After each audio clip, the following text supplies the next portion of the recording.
bari'ah. Tabri'ati bari'ah. Masalahnya di sini bukan sebatas hanya membebaskan orang yang tidak bersalah. Bukan itu persoalannya. Tetapi ta'amarat alaihi usbatun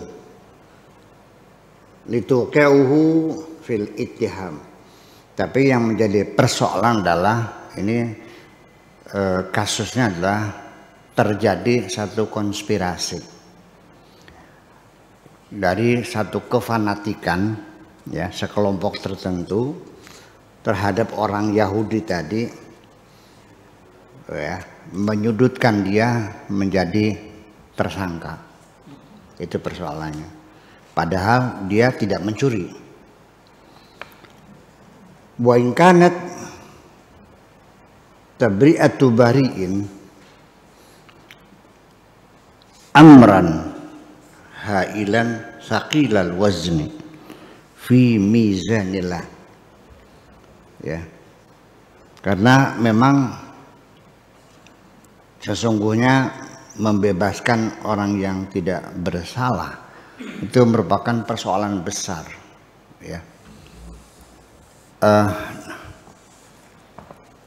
Begini, seorang hakim menghukumi orang yang tidak bersalah satu kali. Orang tidak bersalah dihukum satu kali. Itu sangat luar biasa. Masih mending membebaskan orang yang bersalah dengan alibi-alibi yang ditemukan.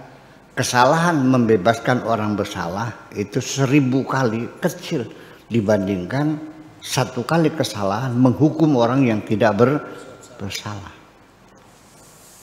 Ya, dosanya 1000 kali lipat. Ya dong. Ya, membebaskan orang bersalah juga ya salah ya. Ya karena cerdiknya orangnya itu punya alibi ya, mencari alibi akhirnya tidak terbukti. Saya mau cerita dulu. Ini pengadilan zaman dulu itu tidak seperti sekarang. Dulu mah nggak ada dewan juri, nggak ada hakim ketua, nggak ada hakim anggota, nggak ada penasehat hukum, nggak ada pengacara, nggak ada kasasi, nggak ada naik banding, nggak ada PK, nggak ada. Sangat sederhana sekali. Seorang hakim duduk di meja, mana pencurinya itu, tok, potong tangan. Iya. Di sini hukuman mati dulu perempuan Australia tuh, Gal Gorby tuh.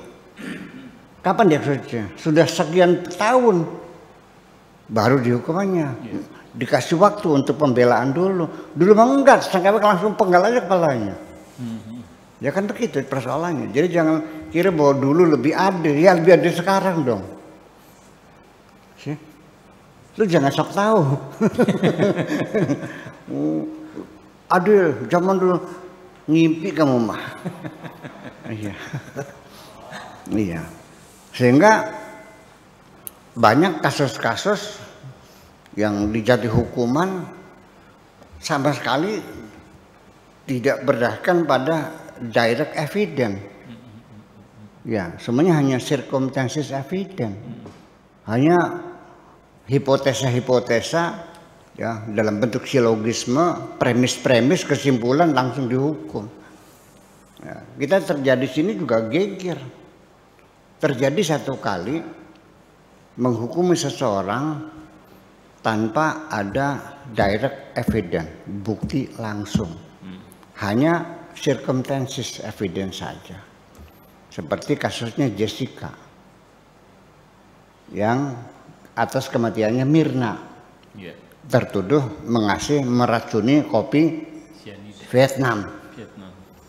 Itu dari saksi, dari para ahli kimia dari Singapura, saksi ahli bagian elektronik, bagian CCTV segala macam, tidak ada membuktikan Jessica ini menyerodorkan tangannya menaruh sesuatu di gelas, nggak ada. Hanya dia ngajak minum kopi, ngobrol-ngobrol, tapi nggak ada karena waktu itu gelasnya itu ketutupan dengan tasnya dia. Betul.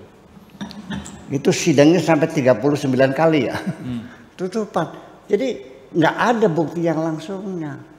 Jadi keputusan Jessica dihukum sekian puluh tahun atas pembunuhan menghabisi nyawanya Mirna itu hanya circumstances evident.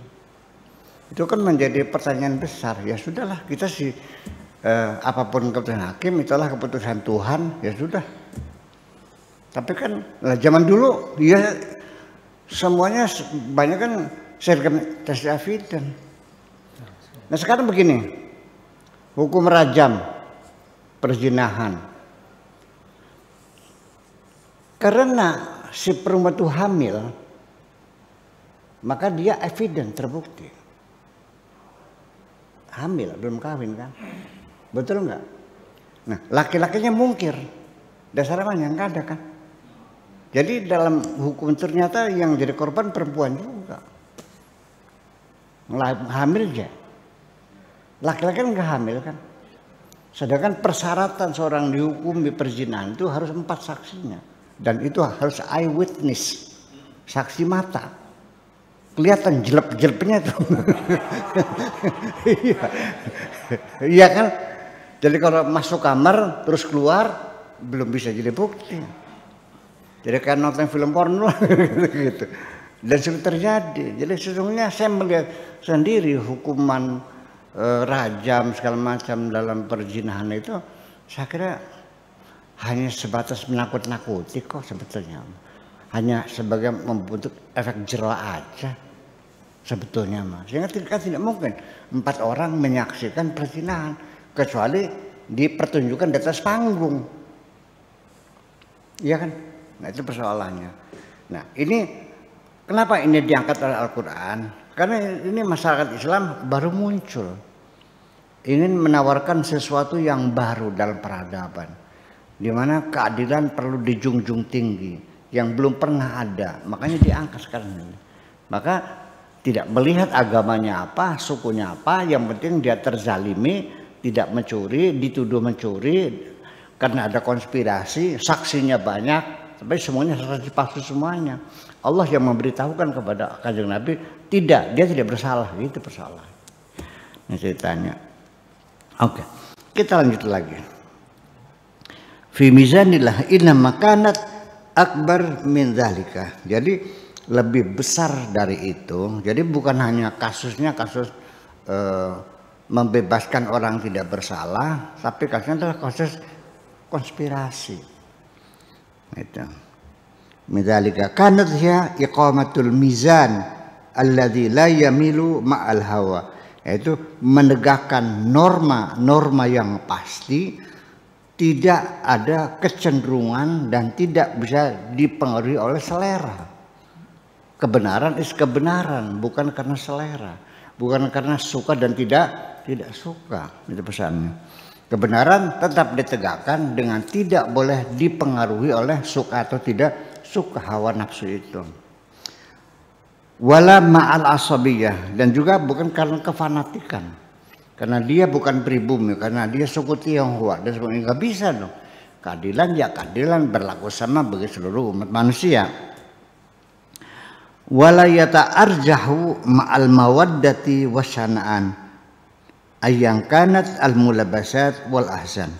Demikian juga tidak boleh adanya gonjang-ganjing, ya, tarik menarik antara mawaddah wasyanan, antara cinta dan kebencian, suka dan tidak suka, ayang kanatil mulabasat wal ahwal, walau bagaimanapun situasi dan kondisinya. Kebenaran is kebenaran, tegakkan semuanya, enggak ada urusan. Itu. Wa kanatil mas'alah hiya tathiru hadzal mujtama'il jadid. Jadi masalahnya di sini adalah kenapa ini perlu dikemukakan, perlu diceritakan dan perlu dilaksanakan adalah untuk membersihkan masyarakat Islam yang baru tumbuh itu. Jangan sampai dicemari oleh peristiwa semacam itu. Sebab bagaimanapun masyarakat Islam baru berdiri di Madinah. Terjadi hal-hal konspirasi yang mungkin karena kebencian kepada Yahudi. Di sini sendiri ini membuktikan umat Islam sendiri juga tidak boleh membenci agama lain. Nggak ada. Kita berdakwah tapi bukan membenci. Ya kan begitu. Tapi dalam perjalanannya ini banyak sekali orang yang beragama lain dianggapnya kemungkaran. Sehingga harus dilawan. Bikin tempat ibadah dipersulit. Dianggapnya kemaksiatan, kan aneh. Masa orang bikin tempat ibadah yang punya kemaksiatan? Ya itu kan kemusyrikan. Kemusyrikan itu bukan kejahatan. Yang namanya kemungkaran itu membunuh orang, perampokan, penipuan, itu kemungkaran.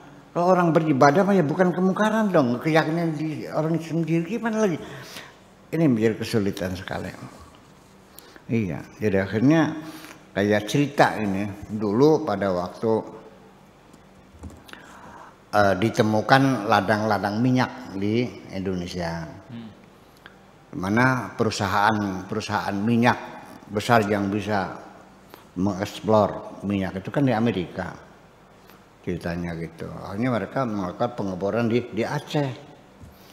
Melihat orang Amerika yang bule tuh, yang agamanya bukan Islam, kafir, dibunuh katanya.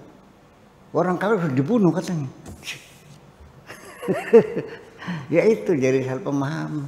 Disuruh siapa membunuh orang? Itu. Nah, ini semacam itu. Jadi dibersihkan semuanya. Persoalannya adalah membersihkan, ya.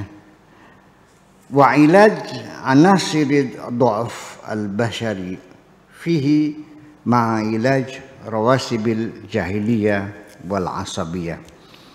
Dan juga untuk mengobati, memberikan terapi terhadap faktor-faktor yang membuat kelemahan, ya, titik-titik lemah umat manusia yang ada di manusia, dan termasuk juga membersihkan endapan-endapan sisa-sisa pengaruh peradaban jahiliyah yang dulu, dan juga fanatisme kesukuan, ya, dalam segala bentuknya. Ya, dalam bentuk akidah. Idz ta'allaqal amr bi iqamati al-'adl bainan nas. Karena di sini persoalannya adalah, ya, sebagai suatu streamline daripada pemikiran ini, yaitu menegakkan keadilan terhadap seluruh umat manusia dengan tidak membeda-bedakan antara suku, ras, warna kulit, dan agama. Keadilan adalah keadilan.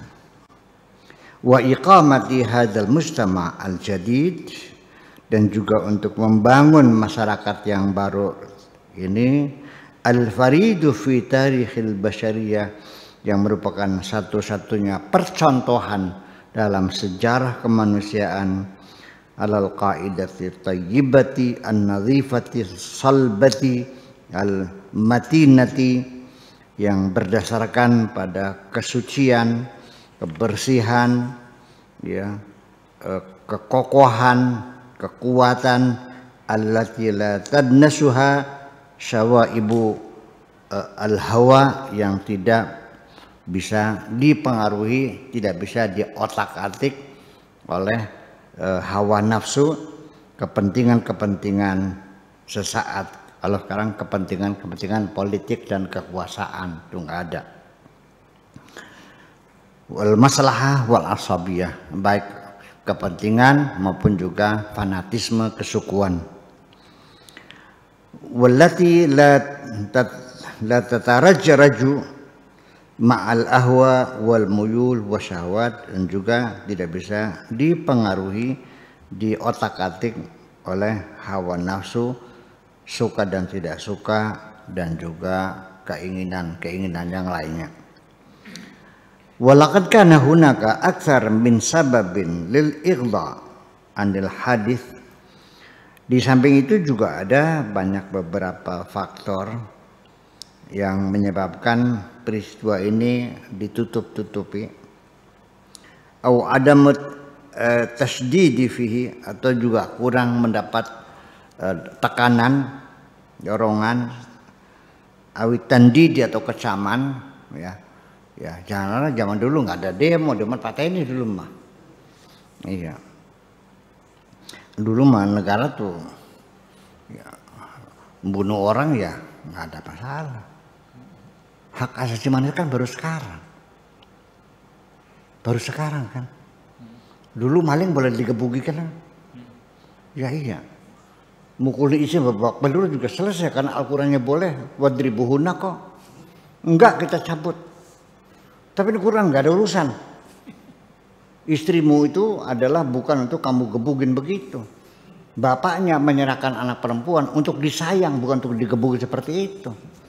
Tapi Al-Qur'annya wa in khiftum nusuzahunna fa'idhuhunna wajuruhunna fil madaji wadribuhunna.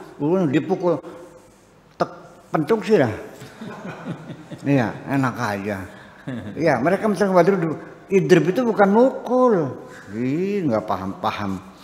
Ya minimal dipres lah, uang nafkahnya dikurangi jajan. Gitu, bukan digebukin gitu, nggak bisa.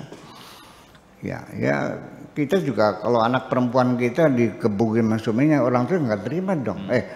Ku kawinkan tuh bukan untuk dipukulin begitu, untuk bisa kalau sudah suka ya sudah, ya kan. Ketemu baik-baik, berusaha baik-baik, bukan pukul begitu. Jadi mau bilang apa, ini hukum Tuhan. Kalau dilanggar nanti kafir gitu. Jadi Mahim seperti itu. Kita sulit mengajak umat Islam untuk berpikir rasional.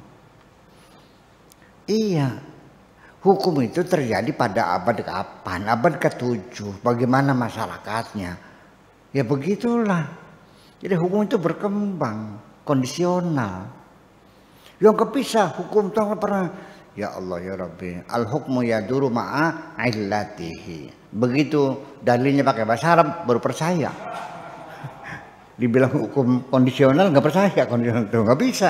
Tapi al-hukmu yaduru ma'a illatihi wujudan wa adaman, oh gitu. Ya ini kayaknya sih dalam pikiran kamu itu ada Arab sindrom soalnya.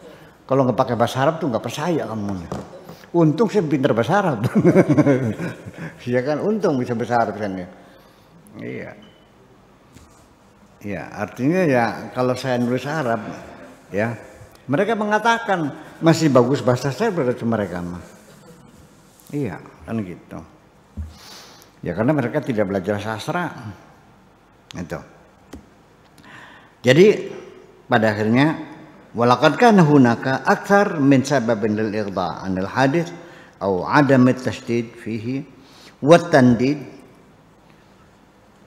wa kasfihi wa kashafahu hakada li jami'i al-absar.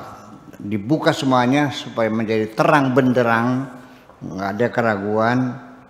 Bal fadahahu bainan nas, bahkan perlu dipublikasikan supaya orang menjadi tahu semuanya, ya. Seperti skandal lah, terbuka semuanya.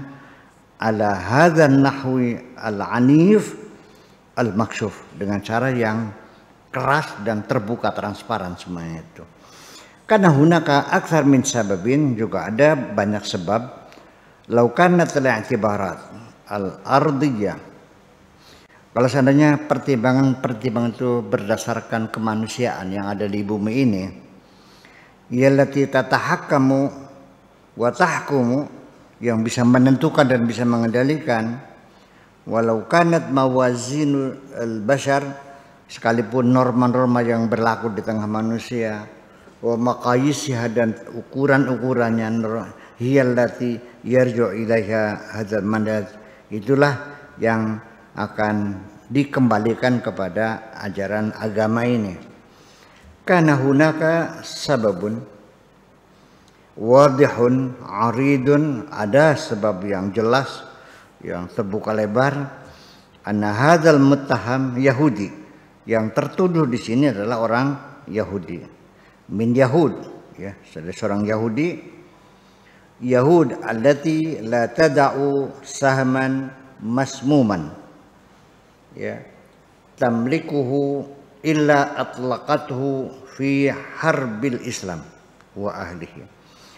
Yang tertuduh orang Yahudi. Seperti kita ketahui, orang Yahudi itu tidak akan membiarkan ada satu anak panah yang sudah dicelupkan dalam racun, ya, yang dimilikinya itu tidak akan dipanahkan kecuali untuk memerangi umat Islam. Kebencian orang Yahudi terhadap Islam, tapi dalam kasus keadilan, sekalipun mereka Yahudi, benarnya dibela kebenarannya. Itu persoalan. Sanggup nggak kita menegakkan keadilan seperti itu? Teruji kejujuran kita. Keadilan. Biasanya kita menuntut keadilan ketika yang jadi sasaran orang lain. Tetapi kalau yang melakukan kejahatan anak kita tertangkap polisi, di lobi nggak polisinya? Iya, itu persoalannya. Gitu. Jadi kita dalam menegakkan keadilan gak rumit. Saya keras, siapapun sini santri yang mencuri saya usir. Ternyata yang mencuri anak saya gimana? Itu persoalannya. Sehingga Nabi mengatakan, "Lau anna Fatimah binti Muhammadin salaqat laqata'tu yadaha." Ya, lau Fatimah anakku mencuri tak potong juga, nggak ada urusan. Ada nggak raja yang berani mengatakan begitu? Itu persoalannya. Kalau ada, hebat berarti dia. Gitu. Yahud allati yadhuqu minhal muslimuna al-amrain fi hadhil huqbah. Orang Yahudi itulah yang menyebabkan umat Islam mengalami dua macam penderitaan akibat ulah Yahudi tadi. Yaitu wa yasha'ullahu an yakuna dzalika fi kulli hikbatin. Allah berkehendak selalu ada kejadian setiap era terjadi seperti itu. Yahud allati la ta'rifu haqqan wala adlan. Yahudi yang tidak kenal kebenaran, tidak pernah keadilan, wala nusfatan, dan juga tidak mau berpihak mendengarkan, wala tuqimu i'tibaran, dan tidak pernah mempertimbangkan apapun, ya, liqimatin wahidat, atas satu nilai-nilai moral, bin qiyamil akhlak, daripada nilai-nilai moral ini, fi ta'amul ma'al muslimin, dalam bergaul dengan umat Islam alal itlaq sama sekali. Ini juga saya tidak setuju ya seperti ini. Bagaimanapun Yahudi satu bangsa. Tidak seluruh orang Yahudi seperti itu semua. Ya. Kita sering menuduh orang kurang iman, orang tidak percaya, orang agama lain sudah distorsi, banyak penyelewengan. Kalau agama kamu, jujur aja memang. Menuduh orang agama lain itu tidak konsekuen, moralnya hancur. Kalau moral kamu, iya dong. Gini aja lah ujungnya mah. Ecek mengecek, hina menghina, ini nggak ada untungnya kok. Iya, daripada kamu habis waktu ngoreksi kecelakaan orang lain. Makanya mikroskop nih jangan diarahkan ke orang lain. Sekali-kali coba arahkan kepada dirimu sendiri biar kelihatan kuman-kumannya itu. Semacam itu. Jadi ya ini juga berlebih-lebihan ya. Di dunia orang Yahudi juga sama lah sebagai bangsa ya, ada baiknya ada buruknya. Semua bangsa juga ada baiknya ada buruknya. Ya kan gitu. Nggak ada yang bangsa yang nggak ada bangsa malaikat terus ya, manusia sama aja, ada lebih ada kekurangannya. Jadi apa namanya, ya boleh kan tidak setuju. Nah, membaca kitab dengan menyatakan tidak kesetujuannya dengan kitab dibaca, itu bukan tradisi pesantren. Betul nggak? Pesantren mah nggak boleh. Sampai bawa kitabnya itu nggak boleh dikewer, harus begini bawanya. Kitab kuning tuh nggak boleh bawain begini, harus begini. Dan diyakini pengarangnya nggak salah. Ya, jadi sudah ada sedikit pengkultusan juga sih. Ya, itu aja saya kira. Terima kasih. Assalamualaikum warahmatullahi wabarakatuh.